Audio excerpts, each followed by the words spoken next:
بسم اللہ الرحمن الرحیم۔ ناظرین کرام، السلام علیکم ورحمۃ اللہ وبرکاتہ۔ قوم لوط کی بستیوں کی تباہی اور بربادی کی واضح نشانیاں بعد میں آنے والے لوگوں کے لیے بطور عبرت باقی رکھی گئیں۔ حضرت عبداللہ بن عباس اللہ تعالیٰ عنہما فرماتے ہیں، وہ روشن نشانی حضرت لوط علیہ السلام کے قوم کے ویران مکان ہے، اور یہی قول زیادہ واضح ہے کیونکہ قرآن پاک میں ان بستیوں کے اہل عرب کے راستوں پر واقع ہونے کا ذکر کیا گیا ہے۔ قوم لوط کے انجام کو اللہ تعالیٰ نے بعد والے تمام لوگوں کے لیے عبرت کی بہت بڑی نشانی بنا دیا تاکہ وہ اس قوم جیسا گندہ ترین کام نہ کرے۔ چنانچہ حصول عبرت کے لیے قرآن پاک میں اس واقعے کو بار بار بیان کیا گیا۔ چنانچہ ارشاد باری تعالیٰ ہے، وَأَمْطَرْنَا عَلَيْهِمْ مَطَرًا فَسَاءَ مَطَرُ الْمُنذَرِينَ إِنَّ فِي ذَلِكَ لَآيَةً وَمَا كَانَ أَكْثَرُهُم مُؤْمِنِينَ۔ اور ہم نے ان پر ایک خاص بارش برسائی تو ڈرائے جانے والوں کی بارش کتنی بری تھی، بے شک اس میں ضرور نشانی ہے اور ان میں اکثر مسلمان نہ تھے۔ اور ارشاد فرمایا، وَأَمْطَرْنَا عَلَيْهِمْ مَطَرًا فَانظُرْ كَيْفَ كَانَ عَاقِبَةُ الْمُجْرِمِينَ۔ اور ہم نے ان پر بارش برسائی تو دیکھو مجرموں کا کیسا انجام ہوا۔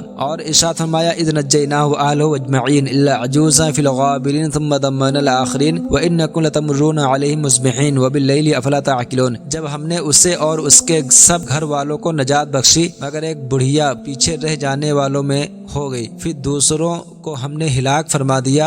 اور اے لوگوں، بے شک تم صبح کے وقت ان کے پاس سے گزرتے ہو اور رات کے وقت بھی ان بستیوں سے گزرتے ہو، تو کیا تم سمجھتے نہیں؟ اور ارشاد فرمایا، ان فی ذلک لآیات للمتوسمین وانھا لفی سبیل مقیم ان فی ذلک لآیۃ للمؤمنین۔ بے شک اس میں غور کر کے عبرت حاصل کرنے والوں کے لیے نشانیاں ہیں، اور بے شک وہ بستیاں اس راستے پر ہیں جو اب تک قائم ہیں، بے شک اس میں ایمان والوں کے لیے نشانیاں ہیں۔ اور ارشاد فرمایا، وَلَقَدْ تَرَكْنَا مِنْهَا آیَةً بَيِّنَةً لِقَوْمٍ يَعْقِلُونَ۔ اور بے شک ہم نے عقل والوں کے لیے اس بستی میں روشن نشانی کو باقی رکھا۔ اور ارشاد فرمایا، وَتَرَكْنَا فِيهَا آیَةً لِلَّذِينَ يَخَافُونَ الْعَذَابَ الْعَلِيمَ۔ اور ہم نے اس میں ان لوگوں کے لیے نشانی باقی رکھی جو دردناک عذاب سے ڈرتے ہیں۔ اور ارشاد فرمایا، وَالْمُؤْتَفِكَةَ أَهْوَىٰ فَغَشَّاهَا مَا غَشَّىٰ فَبِأَيِّ آلَاءِ رَبِّكَ تَتَمَارَىٰ۔ اور اس نے الٹنے والی بستیوں کو نیچے گرایا، پھر ان بستیوں کو اس نے ڈھانپ لیا جس نے ڈھانپ لیا، تو اے بندے تو اپنے رب کی کون کون سی نعمتوں میں شک کرے گا۔ قوم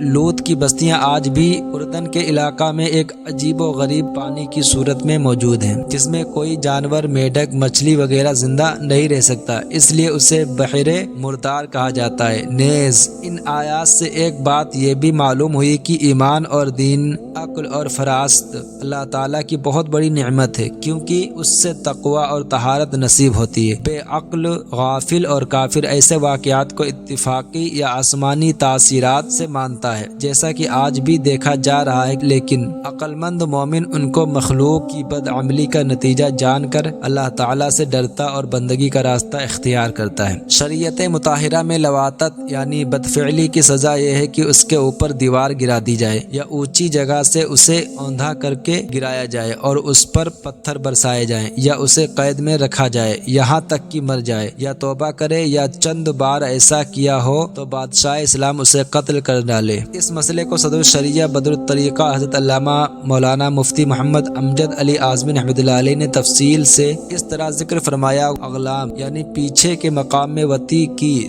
تو اس کی سزا یہ ہے کہ اس کے اوپر دیوار گرا دیں، اونچی جگہ سے اسے اوندھا کر کے گرائیں اور اس پر پتھر برسائیں یا اسے قید میں رکھیں یہاں تک کہ مر جائے یا توبہ کرے، یا چند بار ایسا کیا ہو تو بادشاہ اسلام اسے قتل کر ڈالے۔ الغرض یہ فعل نہایت خبیث ہے، بلکہ زنا سے بھی بدتر ہے۔ اسی وجہ سے اس میں حد نہیں کہ بعضوں کے نزدیک حد قائم کرنے سے اس گناہ سے پاک ہو جاتا ہے، اور یہ اتنا برا ہے کہ جب تک توبہ خالصہ نہ ہو اس میں پاکی نہ ہوگی، اور اغلام کو حلال جاننے والا کافر ہے۔ یہی مذہب جمہور ہے۔ تنبیہ، یہ یاد رہے کہ سزاؤں کے نفاذ کا اختیار صرف حاکم اسلام کو ہے۔ یہاں ایک سوال پیدا ہوتا ہے کہ بعض لوگ بدفعلی کے اس قدر عادی ہو جاتے ہیں کہ انہیں اس گندے عمل میں مبتلا ہوئے بغیر سکون حاصل نہیں ہوتا، اور یہ چاہ کر بھی اس برائی سے بچ نہیں پاتے۔ ایسے لوگوں کو اس خبیث عمل سے نجات پانے کے لیے کیا کرنا چاہیے؟ اس کا جواب یہ ہے کہ جس کے دل میں بدفعلی اور ہم جنس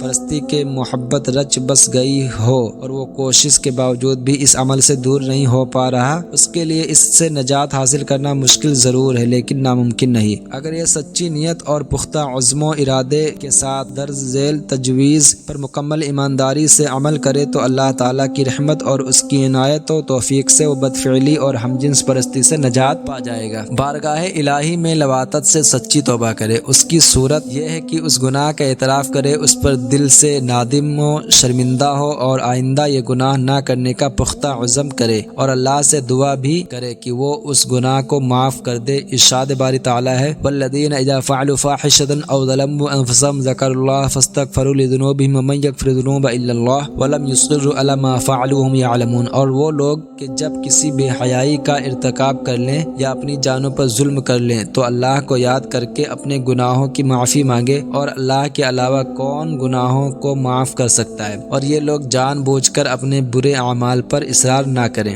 نمبر 2، بارگاہ الہی میں دل کی گہرائیوں سے بکثرت دعا و التجا کرے کہ آپ کے اے رب کریم تو میرے دل و دماغ سے لواطت کی محبت نکال دے اور مجھے اس گندے فعل سے محفوظ فرما۔ یہ اس لیے ضروری ہے کہ نیکی کرنے کی توفیق اور گناہ سے بچنے کی طاقت اللہ تعالیٰ کی طرف سے ہی نصیب ہوتی ہے۔ نمبر 3، فرائض و واجبات اور سنتوں وغیرہ کی ادائیگی کرے اور بطور خاص تمام حقوق و شرائط کے ساتھ پابندی سے نماز ادا کرتا رہے۔ ارشاد باری تعالیٰ ہے وَأَقِمِ الصَّلَاةَ إِنَّ الصَّلَاةَ تَنْهَىٰ عَنِ الْفَحْشَاءِ وَالْمُنكَرِ وَلَذِكْرُ اللَّهِ أَكْبَرُ وَاللَّهُ يَعْلَمُ مَا تَصْنَعُونَ۔ اور نماز قائم کرو، بے شک نماز بے حیائی اور بری بات سے روکتی ہے، اور بے شک اللہ کا ذکر سب سے بڑا ہے اور اللہ جانتا ہے جو تم کرتے ہو۔ حضرت انس رضی اللہ عنہ سے مروی کہ ایک انصاری جوان سرکار دو عالم صلی اللہ علیہ وسلم کے ساتھ نماز پڑھا کرتا تھا اور بہت سے کبیرہ گناہوں کا ارتکاب کرتا تھا۔ حضور پنو صلی اللہ علیہ وسلم سے اس کی شکایت کی گئی تو آپ نے ارشاد فرمایا اس کی نماز کسی دن اسے ان باتوں سے روک دے گی۔ چنانچہ کچھ ہی عرصے میں اس نے توبہ کر لی اور اس کا حال بہتر ہو گیا۔ نمبر 4، اس بات کو بطور خاص پیش نظر رکھے کہ اللہ تعالیٰ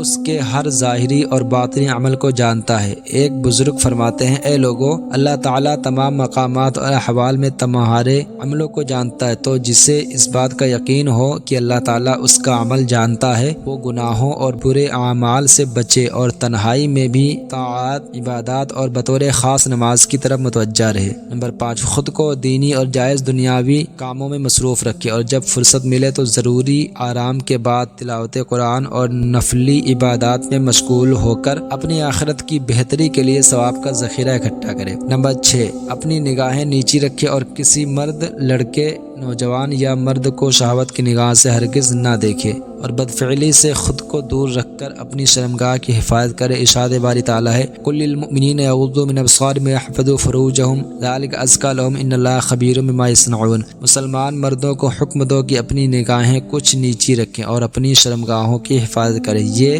ان کے لیے زیادہ پاکیزہ ہے، بے شک اللہ ان کے کاموں سے خبردار ہے۔ نمبر 7، اس برائی میں مبتلا کرنے والے اسباب کا خاتمہ کرے، جیسے مرد لڑکوں سے دوستی نہ کرے، انہیں اپنے قریب نہ بٹھائیں، ان کے ساتھ تنہائی اختیار نہ کرے، اس سے برائی کی طرف راغب کرنے والوں سے دور رہیں، ہم جنس پرستوں سے ہر طرح کا تعلق ختم کر دیں، ان کے کسی مجمع میں شرکت نہ کرے اور بدفعلی کی ترغیب پر مشتمل لٹریچر پڑھنے سے بچے۔ ارشاد باری تعالیٰ ہے وَلَا تَقْرَبُوا الْفَوَاحِشَ مَا ظَهَرَ مِنْهَا وَبَطَنَ، اور ظاہری و باطنی بے حیائیوں کے پاس نہ جاؤ۔ وَإِمَّا يُنسِيَنَّكَ الشَّيْطَانُ فَلَا تَقْعُدْ بَعْدَ الذِّكْرِ مَعَ الْقَوْمِ الظَّالِمِينَ، اور اگر شیطان تمہیں بھلا دے تو یاد آنے کے بعد ظالموں کے پاس نہ بیٹھو۔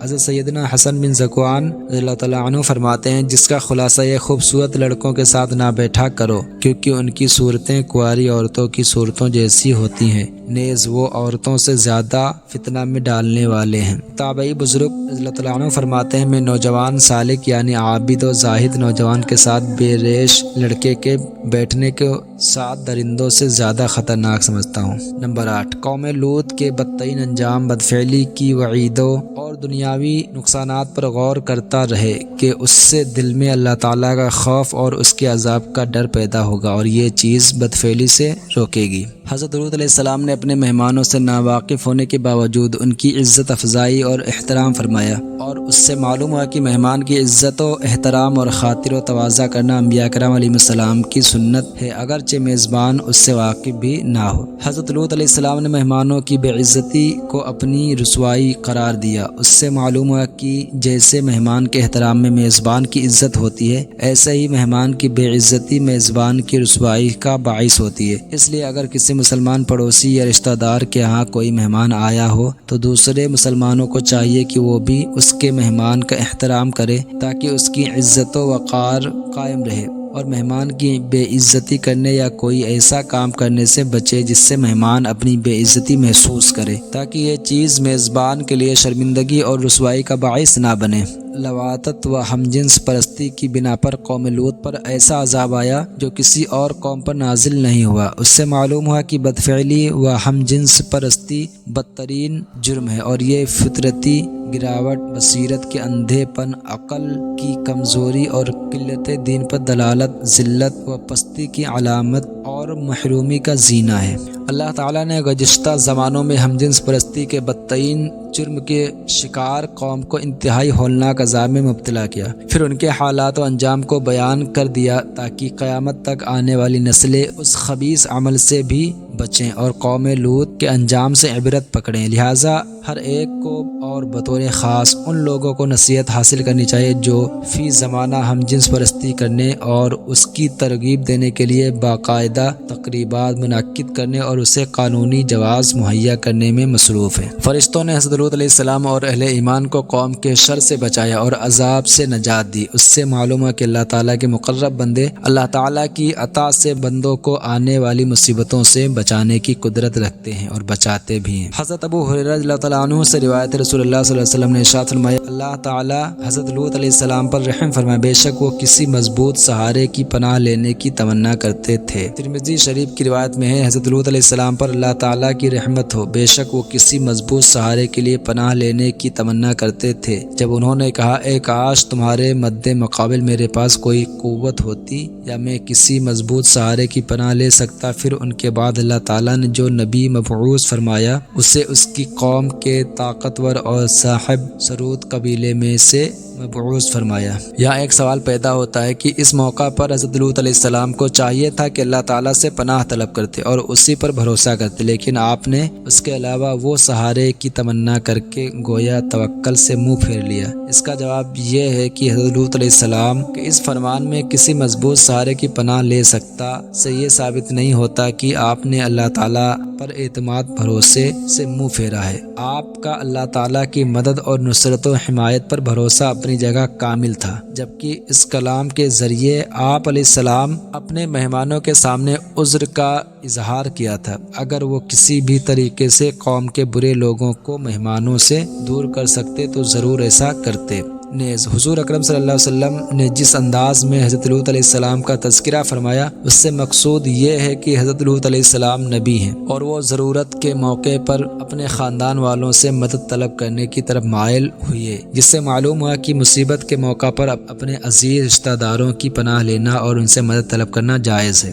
حضرت جابر بن عبداللہ رضی اللہ تعالیٰ عنہ سے روایت ہے، سید المرسلین صلی اللہ علیہ وسلم نے ارشاد فرمایا، مجھے تم پر قوم لوط والے عمل کا سب سے زیادہ خوف ہے۔ حضرت عبداللہ بن عباس رضی اللہ تعالیٰ عنہما سے روایت ہے، نبی اکرم صلی اللہ علیہ وسلم نے ارشاد فرمایا، جس شخص کو قوم لوط والا عمل کرتے پاؤ تو کرنے والے اور کروانے والے دونوں کو قتل کر دو۔ یاد رہے کہ بدفعلی کی شرعی سزا نافذ کرنا مسلم حکمران کی ذمہ داری ہے، عام لوگوں کو اس کے نفاذ کا ہرگز اختیار نہیں۔ البتہ عوام الناس کو چاہیے کہ اگر کسی کے بارے میں لواطت جیسا قبیح فعل ثابت ہو جائے تو اسے تنبیہ و نصیحت کرنے کے لیے اس وقت تک اس سے سماجی تعلق ختم کر لیں جب تک وہ کامل توبہ نہ کر لے۔ حضرت انس رضی اللہ عنہ سے روایت ہے، تاجدار رسالت صلی اللہ علیہ وسلم نے ارشاد فرمایا، میری امت میں سے جو شخص مرا اور وہ قوم لوط والا عمل کرتا تھا تو اللہ تعالیٰ اسے انہی لوگوں کی طرف منتقل کر دے گا حتیٰ کہ وہ روز قیامت انہی کے ساتھ اٹھایا جائے گا۔